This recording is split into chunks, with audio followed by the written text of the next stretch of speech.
ಸ್ವಾಗತ.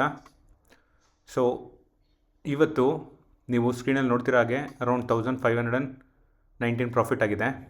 ಸೊ ಈ CNC ಎಲ್ಲ ಲಾಂಗ್ ಟರ್ಮ್ ಇನ್ವೆಸ್ಟ್ ಮಾಡಿರೋದು. ಸೊ ಈ NRML ಇದೆಯಲ್ಲ, ಸೊ ಅವೆಲ್ಲ ಇವತ್ತು ಇಂಟ್ರಾಡೇ ಟ್ರೇಡ್ ಮಾಡಿರೋದು. ಮೊದಲನೇದಾಗಿ ಏಷ್ಯನ್ ಪೇಂಟ್ಸ್ ನೋಡಿದ್ರೆ ಅಂದರೆ -380 ಲಾಸ್ ಆಗಿದೆ.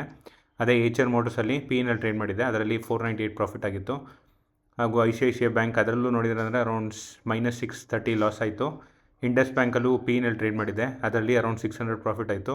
ಕೊಟಕ್ ಬ್ಯಾಂಕ್ 1780 P&L ಟ್ರೇಡ್ ಮಾಡಿದೆ, ಅದರಲ್ಲಿ 560 ಪ್ರಾಫಿಟ್ ಆಗಿದೆ. ಮಾರುತಿ P&L ಟ್ರೇಡ್ ಮಾಡಿದೆ, ಅರೌಂಡ್ 405 ಲಾಸ್ ಆಗಿತ್ತು. ಇವತ್ತು ಮೇಜರ್ ಪ್ರಾಫಿಟ್ ಆಗಿರೋದು ಅಂದರೆ ಸನ್ಫಾರ್ಮ, ಅದರಲ್ಲಿ P&L ಟ್ರೇಡ್ ಮಾಡಿದೆ, ಅರೌಂಡ್ 1400 ಪ್ರಾಫಿಟ್ ಆಗಿದೆ. ಸೊ ಇವೆಲ್ಲ ಇನ್ವೆಸ್ಟ್ಮೆಂಟ್ದು, Asian Paints, Astral, KPIT. So ಹಾಗಾಗಿ ಇವತ್ತು ಇನ್ನೂ ಅರೌಂಡ್ 325 ಟೈಮ್ ಈಗ. ಸೊ ಇವತ್ತು ನೋಡಿದಿರ ಅಂದರೆ ಅರೌಂಡ್ 1500 ಪ್ರಾಫಿಟ್ ಆಗಿದೆ. ಸೊ ಈ ವಿಡಿಯೋ ಇಷ್ಟ ಆಯಿತು ಅಂದರೆ ಲೈಕ್ ಮಾಡಿ, ಶೇರ್ ಮಾಡಿ, ಹಾಗೆ ಏನೇ ಕ್ವೆಶನ್ಸ್ ಇದ್ದರೂ ಕಮೆಂಟ್ ಮಾಡಿ, ಚಾನಲ್ನ ಸಬ್ಸ್ಕ್ರೈಬ್ ಮಾಡ್ಕೊಳ್ಳಿ. ಮುಂದಿನ ವೀಡಿಯೋದಲ್ಲಿ ಸಿಗೋಣ. Thank you.